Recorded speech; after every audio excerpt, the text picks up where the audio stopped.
بالله من الشيطان الرجيم.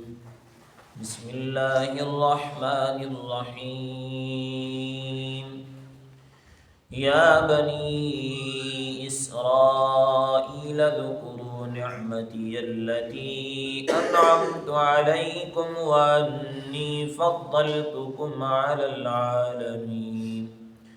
واتقوا يوما لا تجزي نفس عن نفس شيئا ولا يقبل منها شفاعة ولا يؤخذ منها عدل ولا هم ينصرون. صدق اللہ العظیم. اے بنی اسرائیل، یاد کرو میری ان نعمتوں کو جو نعمتیں میں نے تم پر کی، اور میں نے تمہیں فضیلت دی جہان والوں پر. اور ڈرو اس دن سے جس دن کام نہیں آئے گا کوئی شخص کسی شخص کے کچھ بھی، اور نہ ہی کسی سے کوئی سفارش قبول کی جائے گی، اور نہ ہی کسی سے کوئی بدلہ لیا جائے گا، اور نہ ہی کسی کی کوئی مدد کی جائے گی. اللہ رب العزت نے ان آیات مبارکہ کے اندر بنی اسرائیل سے خطاب کیا،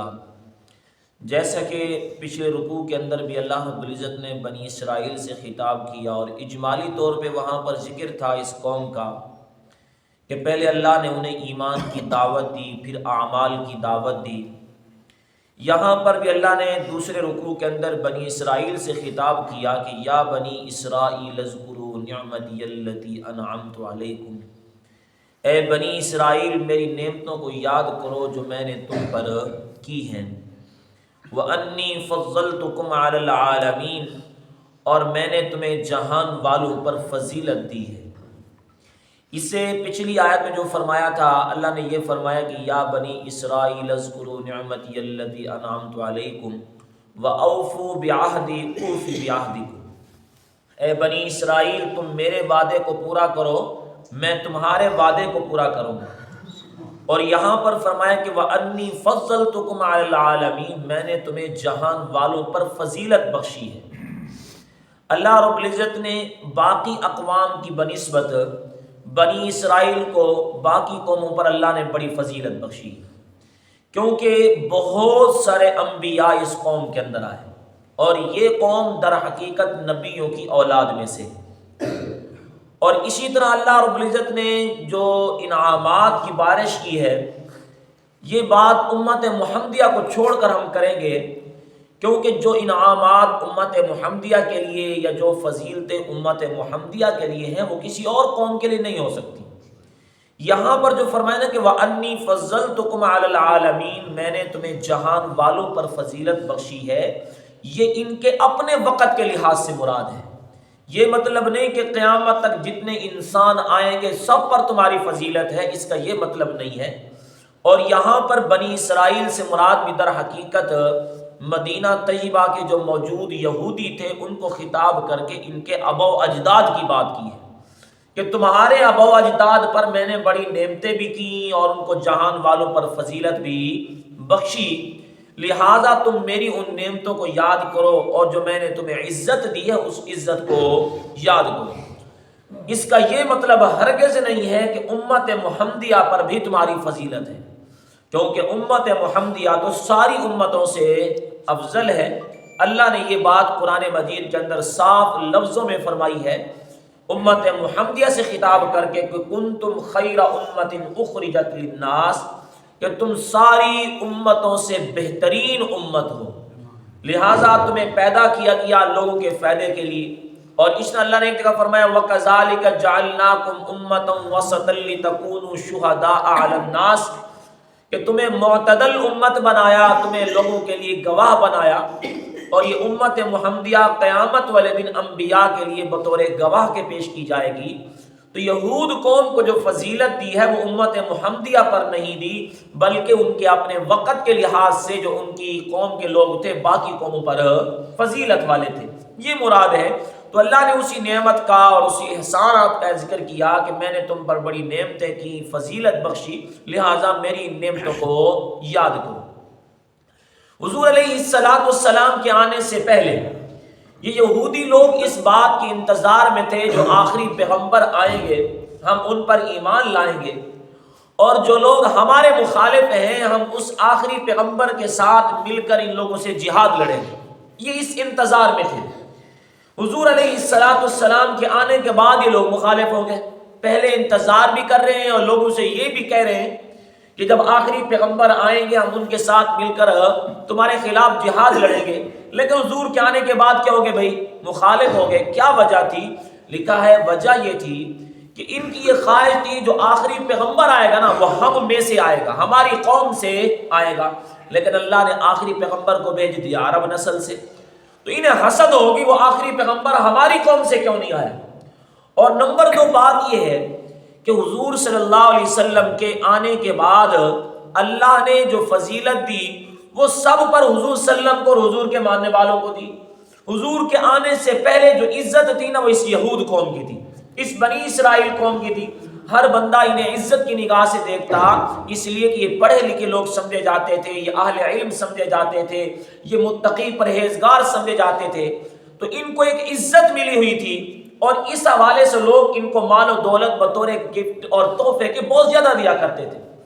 تو ان وجوہات کی بنیاد پر ان کے دل میں اپنے مرتبے کی بھی محبت تھی کہ ہم بڑے مرتبے والے ہیں، اور مال کی بھی محبت تھی۔ تو اس حسد کی بنیاد پر کہ حضور صلی اللہ علیہ وسلم کے آنے کے بعد اب ان کی وہ ساری عزتیں ختم ہو گئی، جو لوگ انہیں عزت دیا کرتے تھے وہ ساری کی ساری ختم ہو گئی، اور اللہ رب العزت نے آپ صلی اللہ علیہ وسلم کو عرب کی نسل سے بھیج دیا، تو ان کے دل کے اندر حسد پیدا ہو گئی۔ اللہ رب العزت نے انہیں آخرت کی طرف متوجہ کیا اس سے اگلی آیت میں کہ تمہارے دل کے اندر حب جاہ اور حب مال پیدا ہو گیا کہ ہمیں عزتیں ملیں اور ہمارے پاس مال ہو، لہذا واتقوا یوما، اس دن سے ڈرو، لا تجزی نفس عن نفس شیئا، جس دن کوئی شخص کسی شخص کے کام نہیں آئے گا، کوئی شخص کسی شخص کے لیے بطور بدل کے نہیں پیش کیا جائے گا کہ کوئی کہہ دے کہ بھائی چلو میں تیری وجہ سے جہنم میں جاتا ہوں، تو جنت کے اندر جا۔ قیامت والے دن کوئی ایسا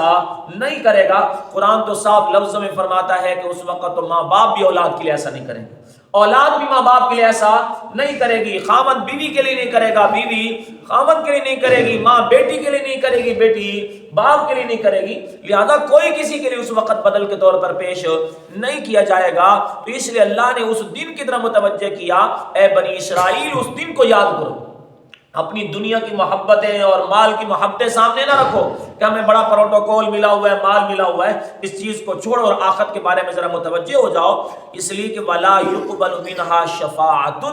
اس دن کسی کی کوئی سفارش بھی قبول نہیں کی جائے گی۔ اللہ نے قرآن میں فرمایا کہ مَنْ ذَا الَّذِي يَشْفَعُ عِنْدَهُ إِلَّا بِإِذْنِهِ، اللہ کے ہاں کوئی سفارش نہیں کر سکے گا،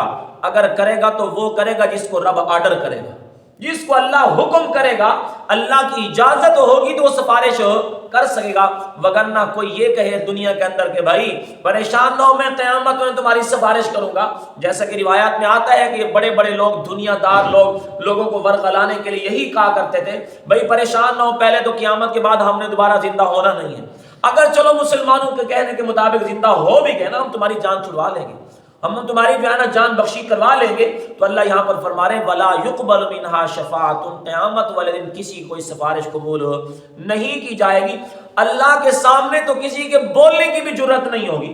لا يتكلمون الا من اذن له الرحمن، قرآن کی آیت ہے، رحمان کے سامنے تو کوئی بات کرنے کی طاقت نہیں رکھے گا۔ اگر میرے اور آپ کے پیغمبر بھی سفارش کریں گے تو رب کی اجازت سے سفارش کریں گے، میرے اور آپ کے پیغمبر کی کلام کریں گے، اللہ سے بات کریں گے تو اللہ سے اجازت لے کر بات کریں گے، حالانکہ حضور صلی اللہ علیہ وسلم کا مقام اور مرتبہ تو سارے انبیاء سے بڑھ کر ہے، لیکن اللہ نے اپنے پیغمبر کے بارے میں بھی نہیں فرمایا کہ میری مرضی کے بغیر میرا پیغمبر سفارش کرے یا میری مرضی کے بغیر میرا پیغمبر بولے، تو سب کے لیے کہ الا من اذن له الرحمن، جس کو رحمان اجازت دے گا، اللہ حکم دیں گے وہی سفارش بھی کرے گا اور اللہ سے کلام بھی کرے گا۔ تو یہود قوم کو اسی بات کے متعلق متوجہ کیا کہ تمہاری کوئی سفارش قبول نہیں کی جائے گی، اور اس سے آگے فرمایا وَلَا يُؤْخَذُ مِنْهَا عَدْلٌ، اور تم سے کوئی بدلہ بھی نہیں لیا جائے گا۔ بدلے کا مطلب یہ ہے کہ تم سے تمہاری جان چھڑانے کے لیے مال بطور بدل کے لیے لیا جائے گا، کہ تم سے مال لیا جائے اور تمہاری جان کو چھوڑا جائے۔ پہلی بات یہ ہے کہ قیامت میں کسی کے پاس مال ہوگا نہیں کہ مال ہو اور اپنی جان کو چھڑوا لے، اللہ تعالیٰ کو بطور بدل کے مال دے گے۔ اللہ تعالیٰ نے قرآن مجید کے اندر بطور فرض کے فرمایا کہ ان الذین کفروا لو ان لهم ما فی الارض جميعا ومثله معه لیفتدوا به من عذاب، فرمایا کہ وہ لوگ جنہوں نے کفر کیا ہے اگر وہ اپنی جان کو چھڑانے کے لیے بطور فدیہ کے دنیا کی ساری دولت اکٹھی کر کے بھی دے دے تب بھی ان کی جان نہیں چھوٹے گی۔ اور ایک اللہ نے فرمایا قرآن مجید کے اندر کہ ملء الارض ذهبا ولا بافتداء بھی، زمین و آسمان کے خلا کے برابر اگر یہ سونا بھی بھر کر دے دیں تب بھی ان کی جان نہیں چھوٹے گی۔ معلوم یہ ہوا کہ اگر کسی کی جان چھوٹے گی تو ایمان اور اعمال سے چھوٹے گی، اس کے لیے مال کی ضرورت نہیں ہوگی۔ تو اللہ نے ان مال کو، جو مال والوں سے، مال سے محبت رکھتے ہیں، ان مال والوں سے اللہ نے فرمایا کہ ولا یؤخذ منها عدل، مال سے محبت نہ رکھو، اس لیے قیامت والے دن یہ مال تمہارے کام نہیں آئے گا۔ اور آگے فرمایا ولا هم ينصرون، کسی کی کوئی مدد بھی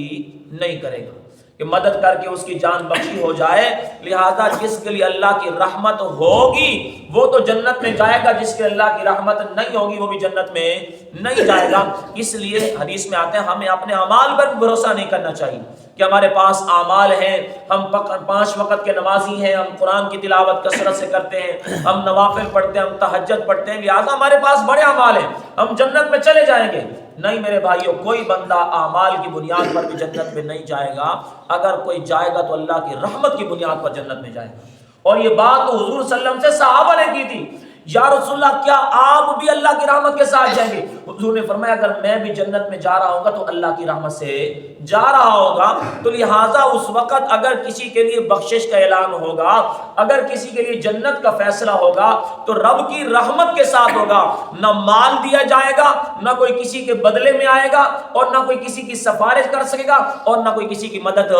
کر سکے گا۔ وہاں پر صرف رب کی رحمت کے ساتھ فیصلہ ہوگا اور کوئی فیصلہ نہیں ہوگا۔ تو اللہ رب العزت نے بنی اسرائیل کو خطاب کر کے ان کو آخرت کی طرف متوجہ کیا، لیکن یہ قرآن صرف بنی اسرائیل کے لیے نہیں اترا، یہ قیامت تک آنے والے سارے انسانوں کے لیے اترا ہے کہ جس کے دل کے اندر مال کی محبت ہو، جس کے دل کے اندر دنیا کی محبت ہو، دنیا کے عہدوں کی محبت ہو، وہ قرآن کی یہ آیت پڑھے کہ تو دنیا کے لیے بھاگ رہا ہے، ذرا اس دن سے ڈر جس دن تیری دنیا تیرے کام نہیں آئے گی، تیرا عہدہ تیرے کام نہیں آئے گا، تیری ڈگری تیرے کام نہیں آئے گی۔ اس وقت کام آئے گا تو انسان کے کیا آئیں گے؟ اعمال کام آئیں گے۔ جیسا کہ حدیث مبارکہ کے اندر آتا ہے نا کہ حضور علیہ السلام نے ارشاد فرمایا کہ فَيَتَّبِعُ الْمَيِّتَ ثَلَاثَةٌ، ہر آدمی کے ساتھ جو مر جاتا ہے، دنیا سے چلا جاتا ہے، 3 چیزیں اس کے ساتھ جاتی ہیں۔ فرمایا کہ فَيَرْجِعُ اثْنَانِ، 2 چیزیں لوٹ آتی ہیں، اور وَيَبْقَى وَاحِدٌ، ایک چیز اس کے ساتھ رہ جاتی ہے۔ اب فَيَتَّبِعُ کون چیزیں ساتھ جاتی ہیں؟ فرمایا کہ أَهْلُهُ وَمَالُهُ وَعَمَلُهُ، 3 چیزیں ساتھ جاری ہیں، اس کا اہل و عیال، اس کا مال اور اس کا عمل۔ اور فرمایا فَيَرْجِعُ، 2 چیزیں لوٹ آتی ہیں، أَهْلُهُ وَمَالُهُ، اہل اور مال یہ واپس لوٹ آتا ہے، وَيَبْقَى عَمَلُهُ، اور اس کا عمل اس کے ساتھ باقی رہ جاتا ہے۔ اب مال بھی واپس لوٹ آیا دفنانے تک، اور رشتے دار بھی واپس لوٹ آئے دفنانے تک ہے، لیکن اب آخرت کے ساتھ معاملہ کس چیز کا ہے؟ انسان کے اعمال کا ہے۔ تو گویا کہ اعمال کی طرف ہمیں متوجہ کیا جا رہا ہے کہ انسان اعمال کر، قیامت والے دن تیری جان کی بخشش کے لیے تیرے اعمال بطور بدل کے پیش کیے جائیں گے، نہ رشتے دار بطور بدل کے پیش کیے جائیں گے۔ لن تنفعکم ارحامکم، اللہ نے قرآن میں فرمایا نہیں کام آئیں گے تمہارے رشتے ناتے، تمہارے کام، ولا اولادکم، تمہاری اولاد تمہارے کام نہیں آئے گی یوم القیامہ، قیامت والے دن۔ لہذا کام کیا آئے گا انسان کا؟ عمل کام آئے گا۔ اللہ ہم سب کو عمل کرنے کی توفیق عطا فرمائے۔